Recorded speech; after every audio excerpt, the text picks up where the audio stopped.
Good afternoon, this is an education talk about schizophrenia, and I'm Yu. Within these 30 minutes, we are going to talk about these 5 goals. To start with, let's warm up with our first activities, schizophrenia. There is a QR code on the slide, and you might just search MENTI, M-E-N-T-I on the internet and type the code. After you get in, please type some random thoughts about schizophrenia, and like the first impression or the related problems. Okay, we can see that some of you think about schizophrenia might have a delusion, or they might talk to air. Yes, it's true that they have delusion and hallucination. And also, they might fight with people. Let's see.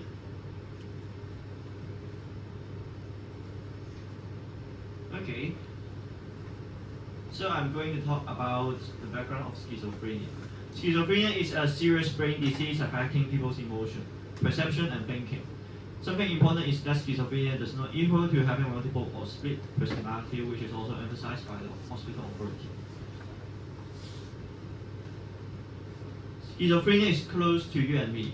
That the prevalence, which means the proportion of population that is affected by a disease is in a level that we cannot ignore.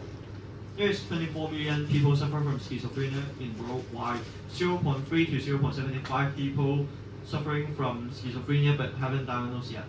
And in Hong Kong, hospital authorities tell us that around 1% of population diagnosed, which means that there are 70,000 people suffering from schizophrenia, but less than 15,000 of them are hospitalized. Next is the expected development of the disease, as known as the prognosis of schizophrenia.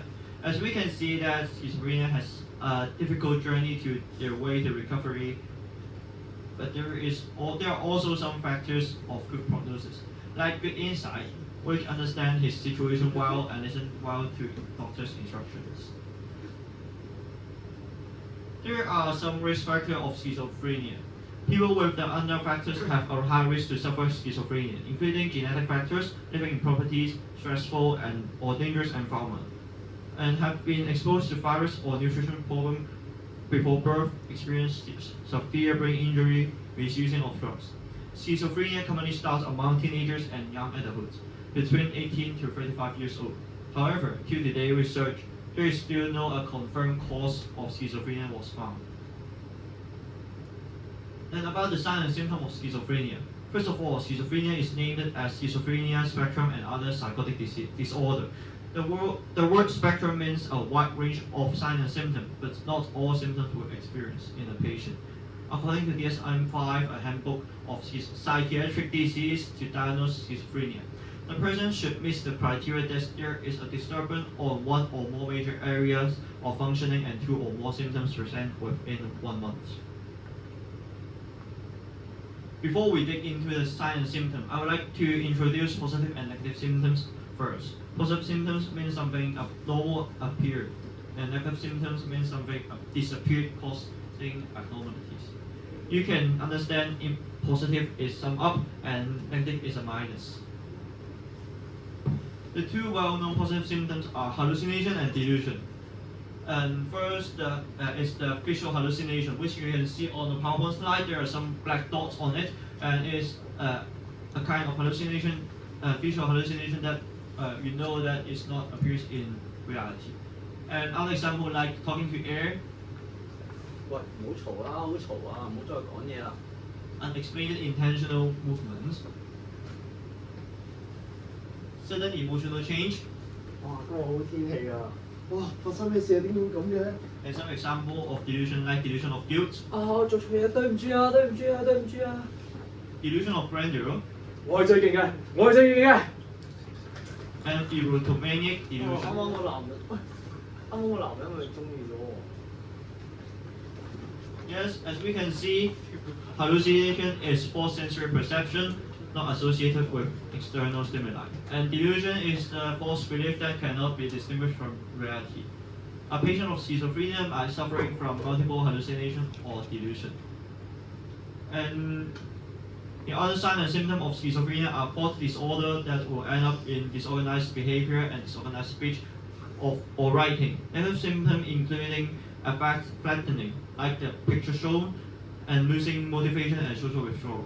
Common symptoms including losing concentration, worsened information processing, and impaired working memory. You might find that it is similar to an elderly with dementia, but with a normal motor function, of course. And these are the three phases of schizophrenia: prodromal, active, and residual. Prodromal phase is the stage that symptoms develop. Active phase is the stage that significant symptom and function disturbance exist. Residual phase is the stage that some symptoms still persisting, it might relapse and need to take drugs to control the signs and symptoms. I will pass the next part to Calvin on the cause of schizophrenia.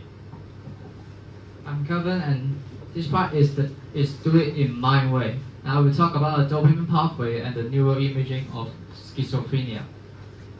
There are four dopamine pathways, and today we will focus on the mesolimbic pathway, and mesocortical pathway only. Now let us see a video to give you a brief understanding of Welcome dopamine to pathway. 2 Minute Neuroscience, where I simplistically explain neuroscience topics in 2 minutes or less. In this installment, I will discuss the reward system.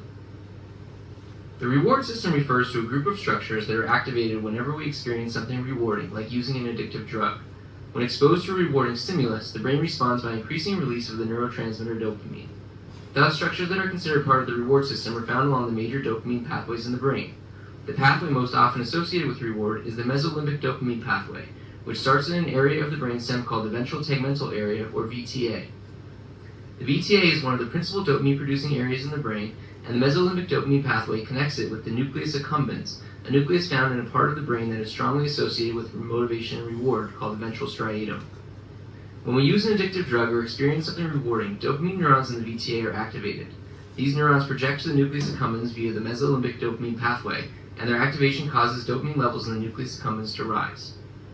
Another major dopamine pathway, the mesocortical pathway, also originates in the VTA but travels to the cerebral cortex, specifically to the frontal lobes. It is also activated during rewarding experiences and is considered part of the reward system. Because dopamine is released whenever... We'll stop here. So, as the video just mentioned, mesolimbic pathway is involved in the processing of reward system. When we expose to the rewarding stimulus, our brain will release dopamine, and this is how reward system works. So for mesolimbic pathway, it starts from the ventral tegmental area when it produces the dopamine due to the stimulus, and it will project to the nucleus accumbens. According to the dopamine hypothesis, the hyperactivity of the mesolimbic pathway underlies the positive symptom. With excessive dopamine level, it will overstimulate the nucleus accumbens and cause the misinterpretation and lead to hallucination and delusion. The study discovered that the positive symptoms may involve abnormal flow of cortical information through the nucleus accumbens, and the increase in dopamine level do not involve in negative symptoms, which means the hyperactivity of mesolimbic pathway are only associated with the positive symptom. The second, mesocortical pathway. It is involved in the cognitive and the regulation of executive function, like attention, working memory, and planning, etc. It also starts from the VTA, and then we will project to the prefrontal cortex. The hypoactive dopamine system is associated with the negative symptoms of schizophrenia, and it is talking about a mesocortical pathway. With the decreased dopamine release, it will reduce the activation of nucleus neuron and cause hypofrontality and lead to the negative symptom. Dopamine deficiency present in the dorsal lateral prefrontal cortex could play a role in the emergence of negative symptoms. Let's move to the neuroimaging of schizophrenia. By using the magnetic resonance imaging, the study find that the schizophrenic brain has a smaller total brain volume because of the gray matter volume reduced in different brain parts and the abnormal cortical thickness. In the top picture, you can see they are shown in red. Those are the difference of brain parts located of schizophrenic part, and here is the comparison of healthy brain and schizophrenic brain. By using diffusion tensor imaging, the study find that there are Y matter disruption and alteration in the track of connecting the frontal, occipital, parietal, and temporal lobes, and frictional and isotropy reduction are also found in the frontal, temporal, parietal fibers. Then I will pass the mic to Elvin. So we'll have the third activities called like camera action, and we'll talk about some negative impacts of schizophrenia. So we'll now talk about the misconception of the public towards schizophrenia patients. The first misconception is that people may believe that schizophrenia patients must perform some violence action like punching someone or even killing someone. But we have found some reports show that most patients always has this kind of feedback that they may think that they have some violence action, but in fact those patients are most likely to be victim. These violence action are linked with other illnesses like substance abuse. Another misconception is that people may think that schizophrenia patients has multiple identities, but in fact this is not related to schizophrenia, but is related to another disorder called DID. So we'll now have some drama tapes to show the stigmatization of schizophrenia patients.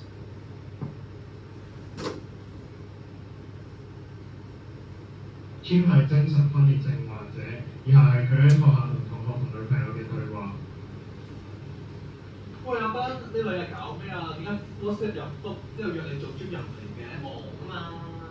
忙咯，但我尋日先見到你做 gym 嘅喎。好啊。唉，唔緊要，今日你得唔得閒啊？不如唔得，約著我，拜拜。就先。好咯。咁我唯有打俾 Kitty 啦。喂，Kitty。喂。係啊，想問下你落堂未啊？我哋一唔一齊食飯啊？嚇？唔啦，你揾 friend 啦，我呢排都唔係得閒。又食飯係咁先啦，拜拜。我即刻落線先好啦。唉，自從佢哋知道咗我有精神分裂之後，就係咁樣啦。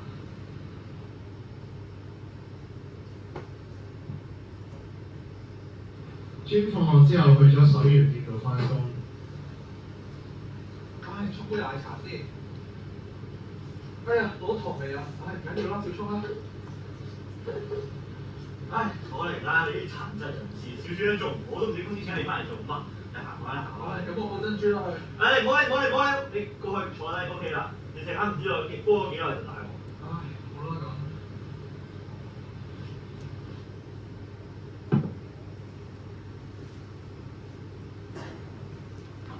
專放咗工之後就翻咗屋企。翻嚟啦！我以為邊個原諒你？我先唔想同一個精神分裂症嘅一齊住咯。咁我都唔想㗎。理得你啊！總之我就唔想同你一齊住。唉。專入咗房。不過我真係咁差咩？而家個個都唔中意我嘅，聽日我都係冇翻工同埋翻學啦。定係其實我唔係呢個世界，佢哋會開心啲啊？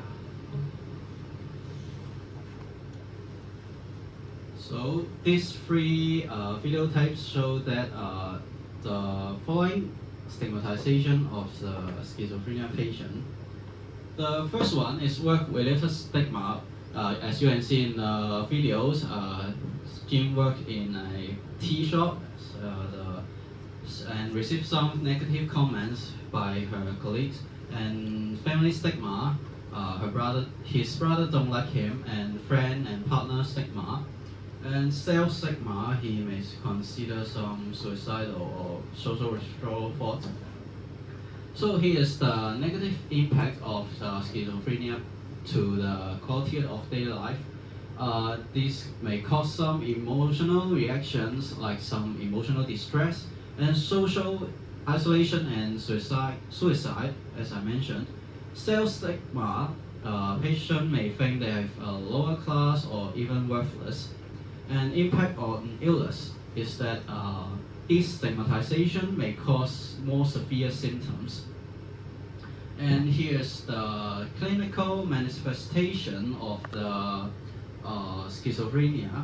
So first one, they may have some impaired daily living skills, and the second one is social isolation, and they may lack of social skills, social cognition, and social motivation.